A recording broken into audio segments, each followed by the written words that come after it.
I'm Julie Samaka with Southern Charm Wreaths, where we make beautiful wreaths and teach you how to make and sell them through ebooks and e-courses. I'm also a business coach and mentor to creative entrepreneurs through my Success Circle membership group. Today in this video, I want to show you how to make a beautiful fall teardrop swag. To get started on our fall teardrop swag, we're going to need some fall supplies. You can download a complete list of all of your supplies needed for this project in the video files. So now we're going to get started on making our bow. So you should have four loops of the 4-inch, and I position them to the back. And then you're going to have, just make sure they're about the same length. And then you have 3 loops of the cheetah, or this is a 2.5 inch, and then you're going to have 3 loops of the 1.5 inch. And then I'm going to use a twist tie. I'm sorry, this is a florist wire. You could use a pipe cleaner too if you want. So now the fun begins, because we get to add in all of the fall goodies.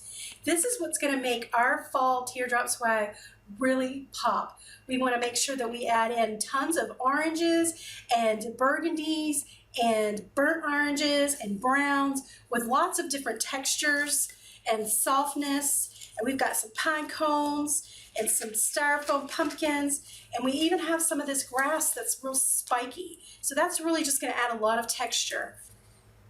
Don't be afraid, girls. We can do this. We can do this. See how I went all the way through at an angle? And I don't think I'm going to use florist wire, although I could.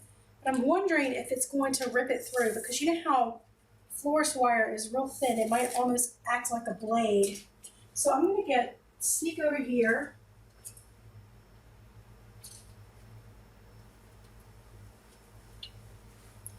And get some green pipe cleaner. And then we just feed it through. Keep in mind that the teardrop swag needs to be full at the top and then taper down.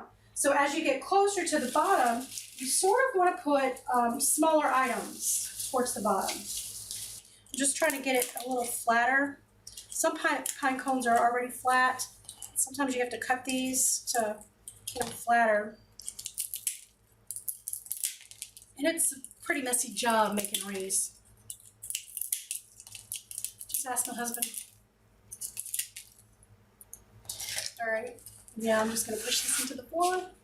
You don't want to close up the hole, but you want to put a little bit of glue to hold it, then the eye hook in. And now what I'm going to do is just start placing the leaves. Because what I want to do is I want to cover up the fact that we're using an evergreen base.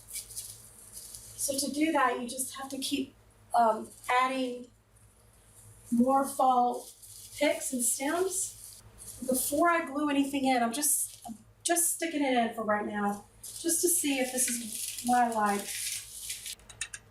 I like the idea of placing the items first where you think you want them, because then if you don't like it that way, you can just reposition it, and instead of hot gluing it in and then changing your mind later, which I've done that before too. And then you have to yank it out. When you get grass like this is plastic, and you could just take your fingers and roll it down the blades. And what this is going to do is it's just going to bring the stem to life. It'll bring your plant to life. You know, when it's been shipped in the store, and probably, I'm sure it's from China, all these bags, and they just stuff them on top of each other and they get real flat. But if you just take the time to spike it a little bit with your fingers, it helps bring it, you know, put more life into it, make it look real. Just a bunch of fall goodness, huh? All right. Now, the only thing I'm not loving right now is the bow, and I think because I need to put a little bit of filler in the bow. Let me do that.